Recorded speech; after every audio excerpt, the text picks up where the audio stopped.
Believe in yourself, prepare, and be the most determined person on the planet to succeed. What's up, everybody? This is Fred Richani. We have right here via Zoom a very special guest. He's a three-time Super Bowl champion. He's a football legend. He is somebody who is the patriarch of a football family, and he is a successful entrepreneur. We are talking to Denver Broncos legend Ed McCaffrey. Ed, thank you so much for the time. How's everything going? It is going great, Fred. Thank you for having me on the show. How are you doing today? I'm doing great, man. First of all, thank you so much for taking the time to do this, but also sending me the McCaffrey protein bites. I enjoyed them very much. Before we dive into the recent draft, the upcoming season, all that jazz as far as football goes, for fans wondering what you've been up to lately, can you tell us about McCaffrey protein bites and all the great work you're doing with McCaffrey brands? Yeah, this is what I've been up to lately. We launched our first healthy snack nationally over the last couple of months. We introduced them prior to the Super Bowl, and now they're on the shelves of Dick's Sporting Goods stores all across the country. You can buy them online at McCaffreybrands.com, and hopefully they'll be on a lot of other retailer shelves here pretty soon, certainly in 2026.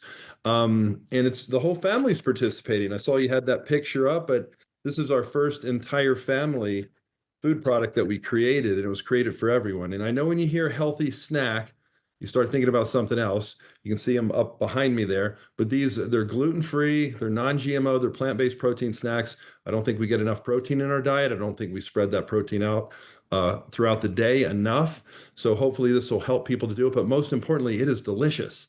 So I know there's a lot of talk about healthy foods and natural ingredients. These are natural ingredients, everything's sustainably made, and but they taste great. Our flavors are birthday cake, fudge brownie, and chocolate chip cookie dough. Which one did you have? I got all three, but I enjoyed the chocolate chip cookie dough. The girlfriends took the birthday cake. Yeah, cookie dough is probably our number one bestseller, but birthday cake's maybe the sweetest. And then I like fudge brownie too. I keep a bag in my golf bag. But I made them for everyone in our family. There's so many kids with allergies. There's so many athletes that have intolerances, and it's hard for them to eat food either right before a game or at halftime or right after a game. So we created a really easily digestible snack that's delicious. That's for everybody. It's for youth athletes. It's for mom. It's for dad. During your radio show, if or your podcast, if you took breaks, you could have them during the breaks and be able to chew them and eat them and have a little energy to finish the show without, eating a cheesesteak or veal parmesan or something like that. So they're really healthy, delicious ways to get your protein intake throughout the day. And I know protein is a big movement. It always has been important, but it's a really big movement lately. And so we're very proud of it, and everyone seems to like it. I'm glad you like it as well. It's kind of crazy, right? You had a fantastic career, especially in the NFL. Played about 13 years, won 3 Super Bowls, was on the Broncos anniversary team.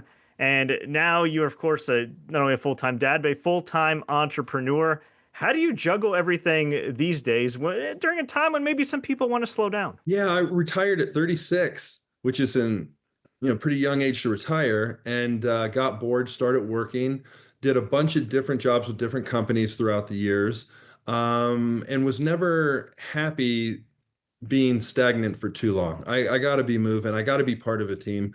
I got to be working towards a goal. That's just how I'm wired. So even though I took little intermittent breaks during my career after football, I never really slowed down for too long. So I've been running a football camp, which I have coming up again in June since 1998 every year here in Colorado. I coached my kids in youth league. I coached high school. I coached college, trained guys to get ready for the draft. I've worked for real estate companies, done a whole lot of different really interesting things.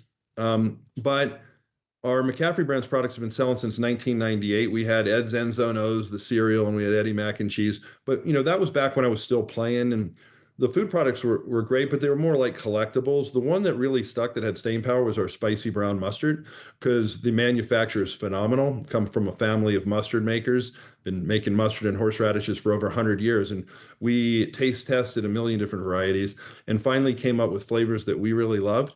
And I think the combination of the fact that I played for the Broncos to help people become aware that we were offering mustard and horseradish, and the fact that it's a phenomenal product, have allowed us to stay on shelves for over 26 years.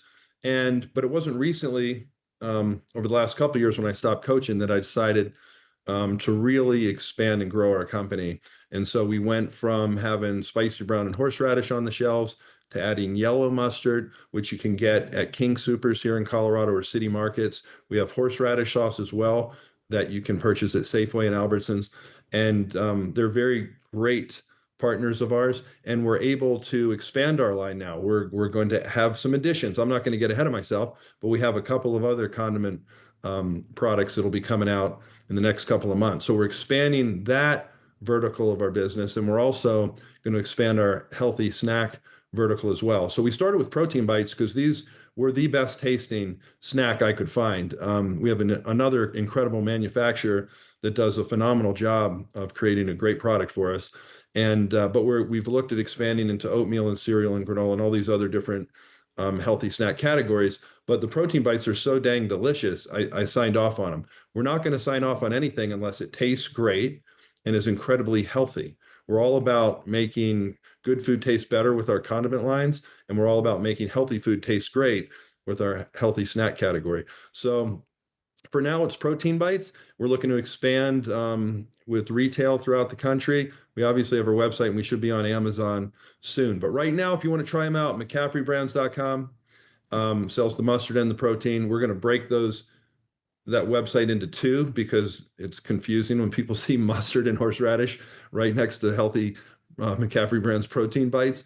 But it's all part of the learning process. It's been luckily, my business partner, Ty, who's been in the business for 35 years, has helped me navigate a lot of the minutia necessary to create partnerships with retailers, and everything from getting your UPCs inserted into One World Sync and all these other different platforms that you have in order to be able to sell retail, and negotiating pricing and warehousing and shipping and working through, supply chain distribution issues. There's all these different things that go into running a business. And I'm just, obsessed with learning more and more. And I feel like I learn something every day. But one thing I feel confident about is knowing what a healthy, delicious tasting snack should look like, since I've probably tasted every single healthy snack that is sold known to mankind, from the time I was playing to the time I was coaching my kids and providing healthy snacks for the young players that I coached, to now as an adult looking for ways to eat healthy, to maintain my weight, not to lose or gain, but to maintain and to stay healthy and longer, really. I mean, I think that's our goal: live healthy longer. And one of the ways we can do that is by eating properly. That is for sure. And I'm sure when you started your journey in entrepreneurship, or even just in endorsing, it was kind of a brave new world, right? Because, and we see this right now with a lot of young athletes. Sometimes they get associated with different brands, business partners that maybe they shouldn't put their name on. So when did you realize, at what point in your career did you realize, like, hey, like, I got to be careful with what I endorse and what says Ed McCaffrey? That's a great question. And I went through that many times, and I turned down many potential sponsorship opportunities when I was a player because I didn't want to associate my name with those particular products or services. And so I never endorsed a product that I didn't really believe in and that I didn't use. So if I wasn't going to eat that food product, I wasn't going to endorse it. If I wasn't going to use a particular product, and I'm thinking of several that I've endorsed over the years, I wouldn't endorse the product. So it had to be something that I really used for me to even think about endorsing that product. And then it would have to be a reliable company, so that, I would be able to lend them my endorsement. But with our food products, it was pretty much a no-brainer. Obviously, almost everybody has mustard in their refrigerator, or, when they buy it new in their pantry. So, and I eat mustard every single day. I eat super healthy when I was a player. I was eating very lean protein sources like turkey and low-fat chicken. And a lot of my foods were pretty bland. And so I needed flavor is what I was looking for. And so my go-to, because it had zero fat and super low calorie, was spicy brown mustard. And maybe that was a little bit of my Pennsylvania influence. I went to high school in Allentown, Pennsylvania, put spicy brown mustard on almost everything. And so that was kind of my go-to. It was turkey with spicy brown mustard, lettuce, tomato, onion. And when I was in California, a toasted Dutch crunch roll, which are phenomenal. You don't find those everywhere. But if not, it'd be toasted sourdough bread. And those are all great, healthy things, that were on my sandwich, and I added flavor with the spicy brown mustard. So was very neurotic about the way I ate when I was younger. So that was an easy go-to for me. It's funny because one of the reasons we also were trying to schedule this interview for a while is also to talk about the draft. Of course, now the draft has come and gone. You're a football dad to incredibly talented athletes, one coach as well. And we saw Shedeur Sanders, now the quarterback of the Cleveland Browns, fall very far in the draft. A lot of people thought he'd be the first round, maybe even the first overall pick. As a football dad, are you kind of surprised that Shedeur fell and got backlash for his dad being Deion Sanders, who was publicly very supportive of him? I don't think Deion is shy. He's not afraid of being in the public eye. I don't think Shedeur is shy or afraid of being in the public eye. They've been around professional football their whole lives because their dad was a player, a broadcaster, announcer, now a coach. So they've been around it their whole lives. I think Deion had him pretty well prepared in terms of how to handle adversity, how to handle whether or not he got drafted high or low. And everybody realizes that what really matters is once you get to your team that you produce, right? And that's what it's all about, what you do, what you get done. So you want to be a respected player, especially when you're a quarterback, among your teammates. You want to be a leader among your teammates.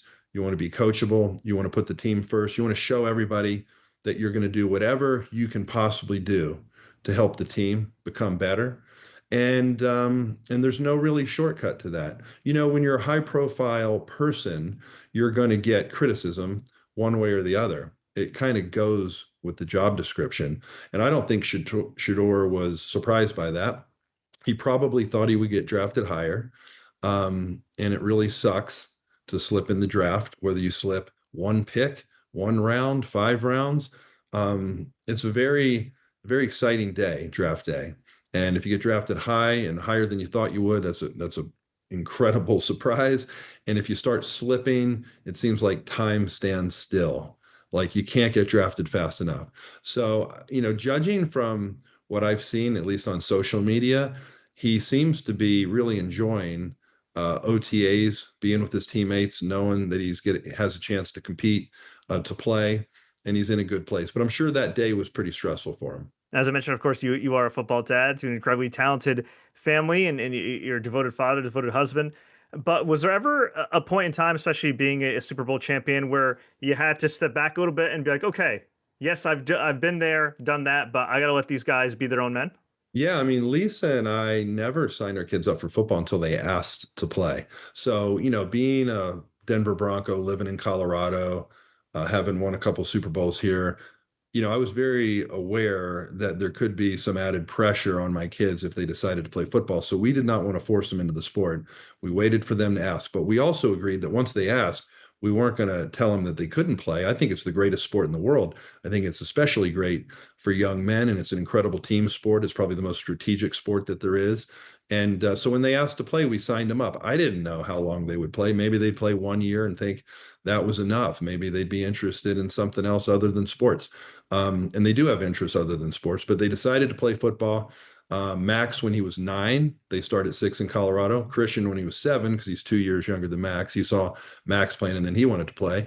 And then Luke and Dylan started at 6 years old. So as fate would have it, all 4 of our boys decided that's what they wanted to do with their lives. And I was probably hardest on Max, our oldest son, because I was still playing and then I kind of retired and started coaching for the first time. And I had to learn when you take your coach's cap off and just be a dad, because practice can turn into the ride home, can turn into the dinner table. And I think I've learned that your kids just want to know you love them and you're proud of them, and it's great to coach them and they can benefit from that, but at the same time you got to be a dad first. So one of the things I learned through trial and error was that it's much easier, I think better, for a father to at times coach through other coaches. That's where I first learned how important it is to coach your coaches and to coach through other coaches if you're coaching your own kid. So I would always be there for all my boys when they had a question. If they had a question about football, if they had a question about practice, if they had a question about the game, or a question about anything for that matter in life, I was always there for them and ready to hopefully give them good answers. And but once we left the practice field, I kind of left it up to them. to decide if they wanted to have those discussions. But on the practice field, I would make sure that if I had a point I wanted to get across to my sons, I would tell it to one of our assistant coaches, and then they would relay the information. And I can't tell you how many times we'd be around the dinner table and they'd say, "Hey, guess what? Coach told me at practice today." I'm like, "Man, your coach sounds like a pretty sharp guy. I'd keep listening to him if I was you." And I had great assistant coaches as well, but every now and again, if I had to get a point across, it helped me maintain being a dad and not always being a coach by having my friends and fellow coaches help me to coach my own kids. Yeah, sometimes they just need a different voice, right? Yeah, but other times they had questions. Like sometimes they really wanted answers, and I think my kids, just like any player that I've ever coached, right? The really competitive players, and I know there's a difference between youth league and high school and college and the NFL. There's a difference in ability and there's a difference in interest sometimes, right? Some kids when they're younger are just playing to be part of a team, and maybe that's not their true love and they're happy to be there, but maybe they don't have a lot of questions and they're just going along to get along, and that's fine. I mean, and when you're young, that's what you do. You try a lot of different things and see what you like, and then keep doing that as you get older. But the kids that are really in love with a particular sport, in this case, football, they typically ask a lot of questions because they want to learn. And the greatest thing you can do for them is help them to get better. That's what they want you to do as a coach. Help me get better, right? And so that's why I would always try to be really well prepared, especially as they got older and they're playing at a higher level and they have really good coaches themselves.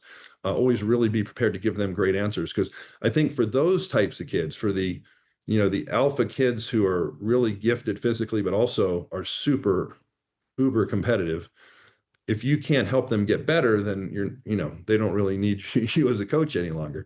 I'm there for moral support as a dad, but as a coach, that's what they want. And so, yeah, there were times where my kids asked lots of questions, and every team I've ever coached, I've encouraged the kids, like, if you really want to get better, ask questions. And I've encouraged our coaches, really be prepared, because the best kids and the most competitive kids, they also know ball, especially as they get older. So be prepared to give them the right answers and be prepared to help them to get better. Very well said. Love that insight.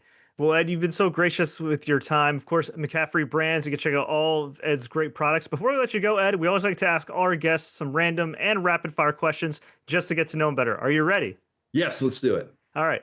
I know you're a healthy guy, and besides any of the great products of McCaffrey Brands, what's your favorite late night snack or cheat meal? These are my favorite chocolate chip cookie dough ones, but I will also sometimes eat granola at night. That's probably one of my go-to, and I love almonds. So sometimes I'll add almonds into the granola to give it a little extra flavor. Any cheat meal, though? Anything you're not supposed to eat that once in a blue moon you treat yourself to? Yes. Well, when I was a player, I was very neurotic, and I would follow the Body for Life workout during the off season. So I was working out twice a day, eating super healthy, eating 5 to 6 meals a day, would never eat 2 meals within 2 to 4 hours, counting every calorie, every gram of protein, carbohydrate, and fat, counting my liquids, timing my meals, etc. And I would eat super healthy, but one day I'd have an off day. And during that off day, I'm going to eat a porterhouse steak with some steak fries, and I'm going to have some form of ice cream for dessert.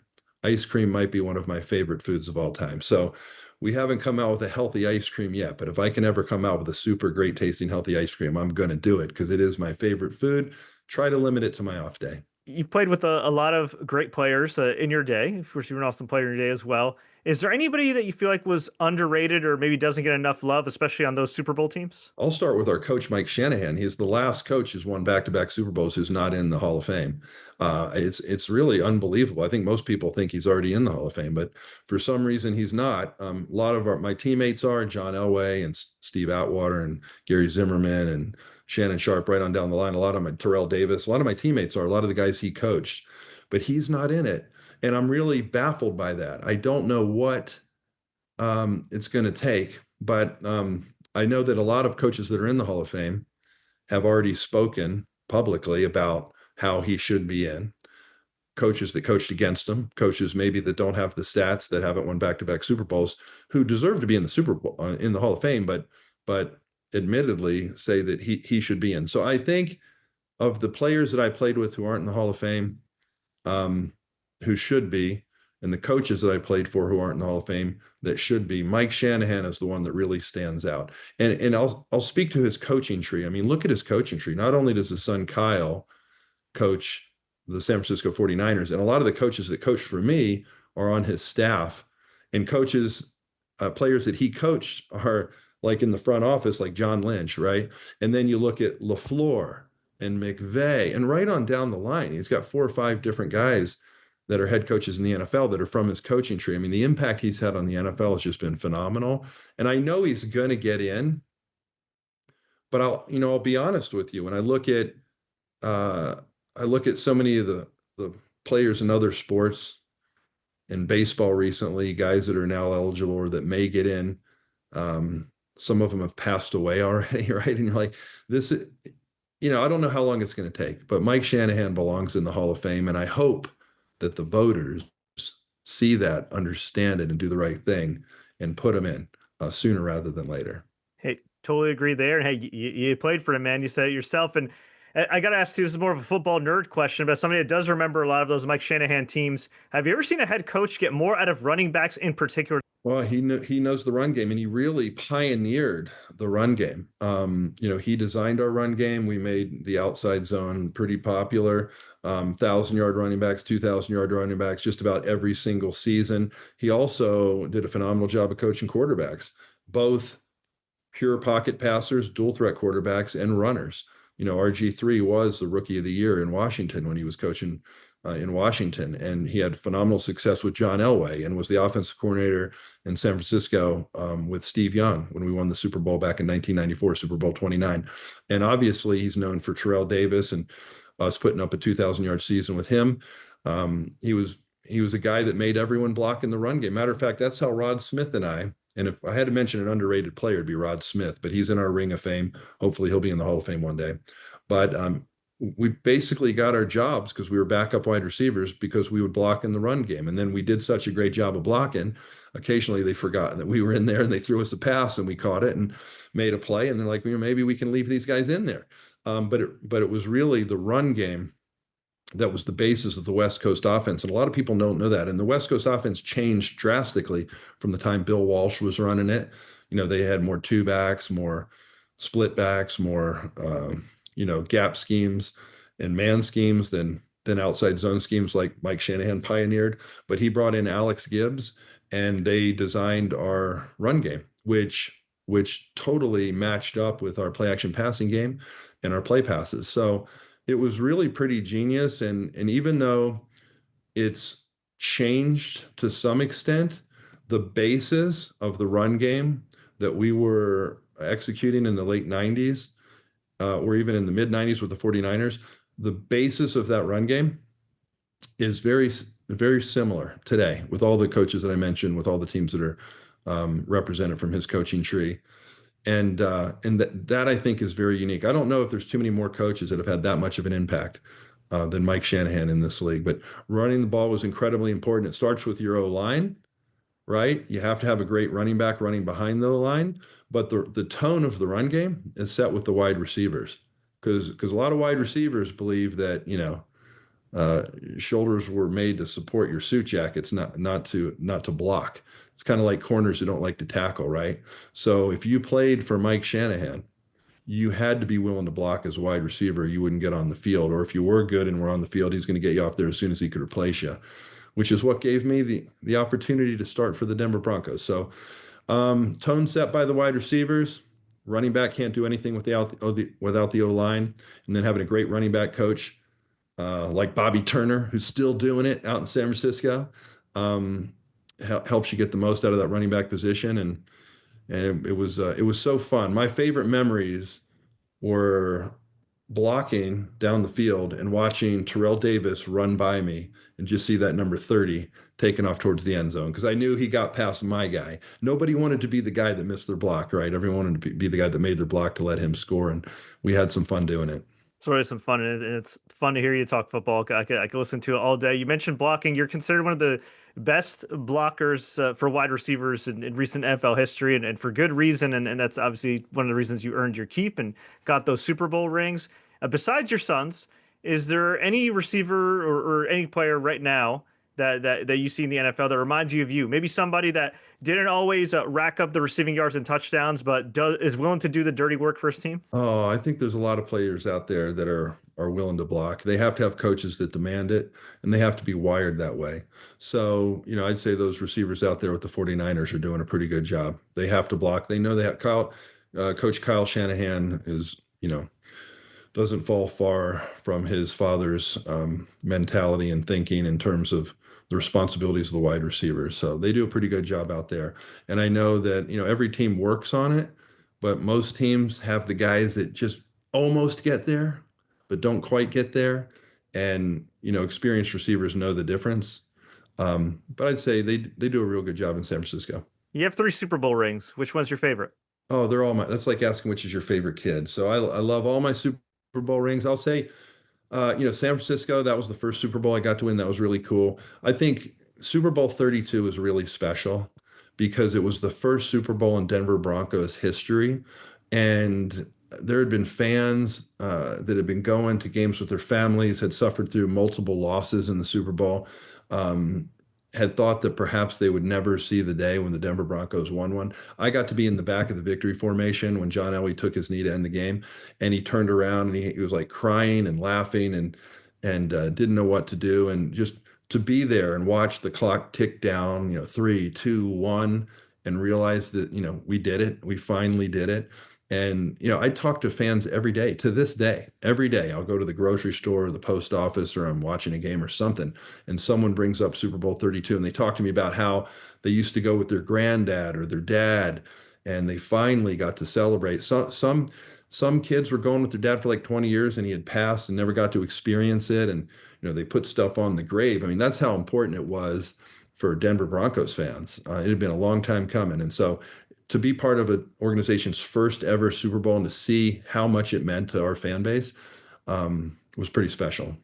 That's amazing to hear, and especially now that to this day you're still part of that Denver community. Yeah, every single day. It's crazy. And people will ask me, do you ever get tired of talking about it? And I tell them, no, I do not get tired of talking about it. It was, they were some of the greatest years of my life. And I mean, you can never take it away. You can't be part of the first Super Bowl ever again. And it was just so special for so many people that, it's created like this lifelong bond between the players that were on our team, the coaches and our fan base. And that's pretty cool. What's the best piece of advice you give for success? Believe in yourself, prepare, and be the most determined person on the planet to succeed. So I'm always about action, not words. You don't need to talk about it. You just need to roll up your sleeves and get it done. Wise words from a wise man. And one more high note for anybody that hasn't already been convinced, why should people check out McCaffrey Brands? Yeah, well, if you want the greatest tasting healthy snack on the planet, if you want to become a better athlete or have more energy throughout the day, if you're a mom or dad, this is what you want to go for. Chocolate chip cookie dough, birthday cake, and fudge brownie. Your doctors have probably never told you that you could eat chocolate chip cookie dough, birthday cake, and fudge brownie and get healthier and have more energy and recover quicker between workouts or games, but you can. They probably never told you could have them pregame, at halftime, or postgame to fuel your body so that you perform at your best.